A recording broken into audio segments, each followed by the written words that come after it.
bonds with in that trial by fire. And but to that end, like that's the reason I stay at this job. Like the it's hard. It's going to be hard. It's the hardest right now it's ever been. But like that feeling, it helps soften the blow of some of the stressful days or the failures that we were talking about a little bit earlier. Yeah, you were talking about it, and I got goosebumps in the middle of it because it's tangible. It is real in a way that I've never had at a job myself. Like there's when you talk about the layoffs and the good people that we lost, and part of that being the reason that you're staying, I relate so hard because, and I think we're a lot the same this way. A big part of me really truly believes that if we stick around and we're able to work hard enough and do enough, that we can get our family back. You know what I mean? And maybe that's naive, and it probably is, because, we are all human and it's a business and all of those things. But that's the kind of bond that putting on an event at the scale at which we put on events with such a small team, that's an example of what this does to us. And I don't know how else to illustrate it but to really get a little bit raw about it and talk about it in that regard. What for you is the best thing about what it is that we do? What do you like the most? We talked a lot about the people. Like, I mean, you and I are incredibly close, and we had never met each other before this job. Like, I'll forever be grateful to the people that this job has brought into my life, yourself included. That could happen anywhere. That's just, I genuinely think that this company attracts good people, like people with good hearts, because that's just kind of the company that it is, and the culture that our superiors have sought to build. But you can find good people at any company, and you could find friends no matter where you land. The thing that I like the most about this company is that feeling of, I made this thing happen and it brought someone else joy. It's like a real like Santa Claus-y feeling in a shitty cliched kind of way. So it's that. And then the other component of it is what I was saying earlier about how I always knew that I was destined to be a behind the scenes person. And allowing me to stay close to the industry that I love and that has meant so much to me my whole life, and be a part of it in some small way, and make, feel a part of the comics industry and the film industry, and getting to meet celebrities that I admire, and creative types that I admire, and getting to do things like, the wrestling show that you and I put together. But to distill it down, like we talked a lot about our show in 2018. And I had a really bad, for those of you who don't know, like when you have a show and you're having a really bad time, and things are not going as it's planned and you're stressed out, you kind of reach, it is a real hit. Like there is a noticeable hump, and that hump comes around like Saturday late afternoon, or like Saturday evening. Like once you get to Sunday, like it's easy, it's smooth sailing. You're off and running, and like anything that is gonna go wrong probably has gone wrong already. So we did an after party for that After Dark thing I was mentioning for the first time in 2018, and I was just we were using a space in the convention center that had never been used for this before. We were building something completely new, and I was like, nobody's gonna fucking show up for this. This is a dumb idea. We put all this work into this, and not a single person is gonna show up for this. What the hell?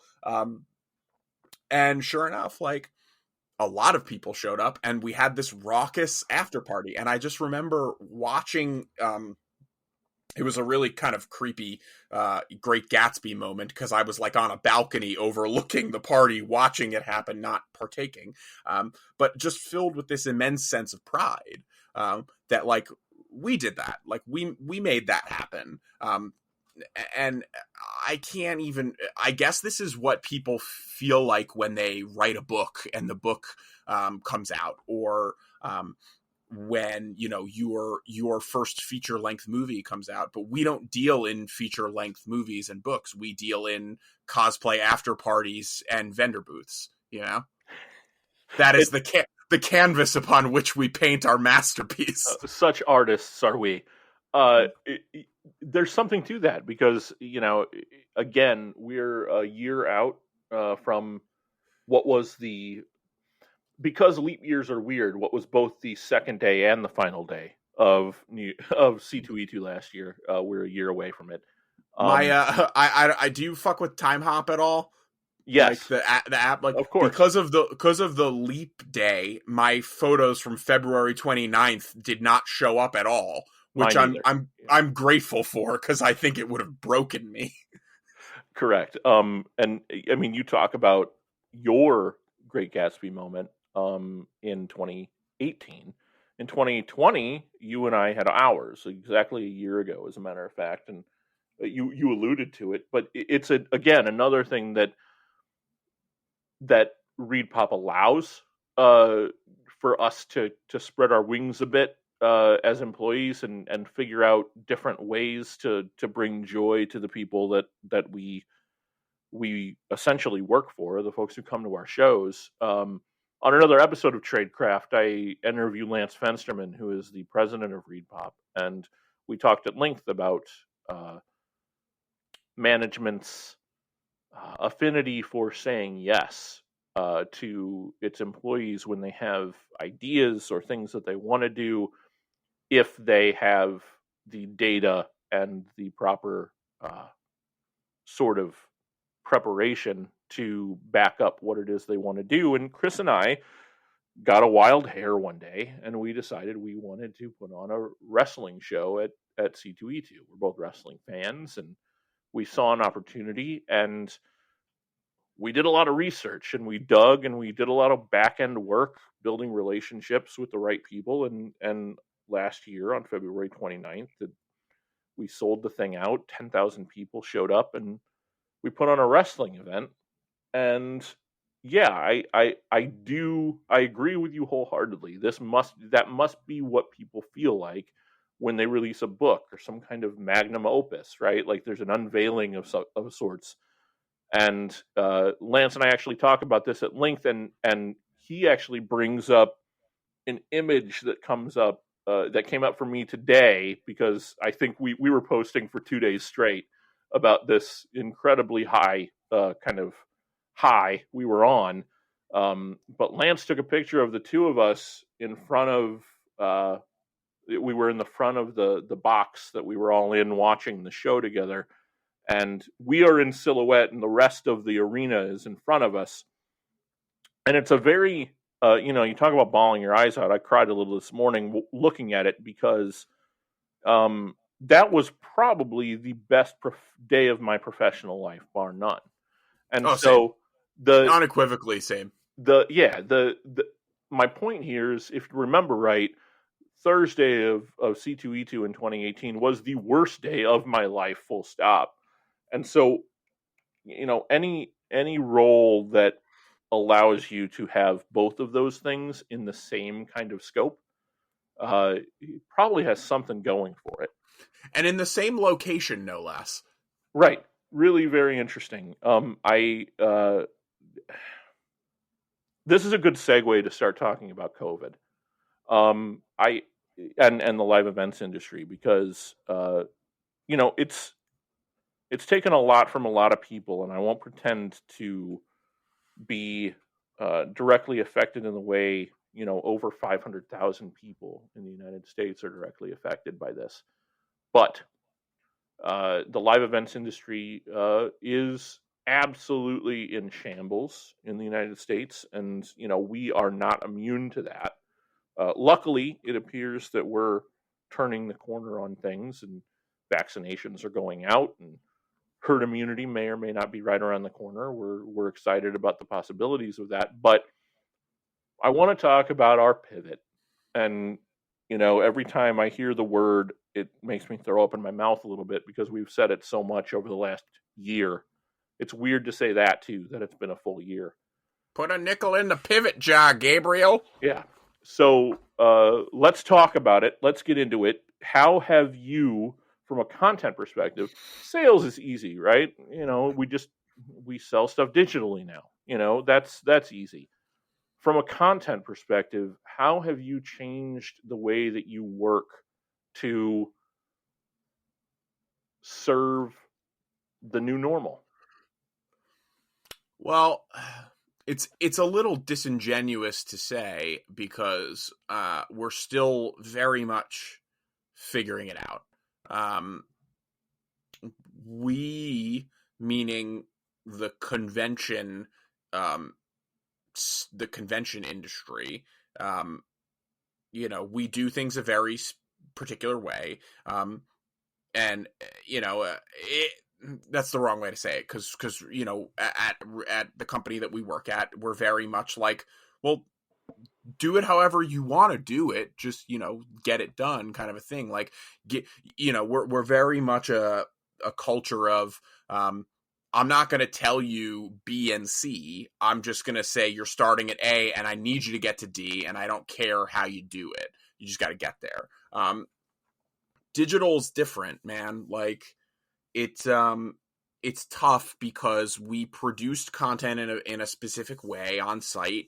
We had access to talent in a certain way because money was coming through the door, right? Like, people were buying tickets, who were then buying autographs and buying merchandise, and that afforded us the ability to get to different people to do different things, and we had a very clear path through this. Digital doesn't work that way. You gotta create content differently, and you gotta publish that content differently.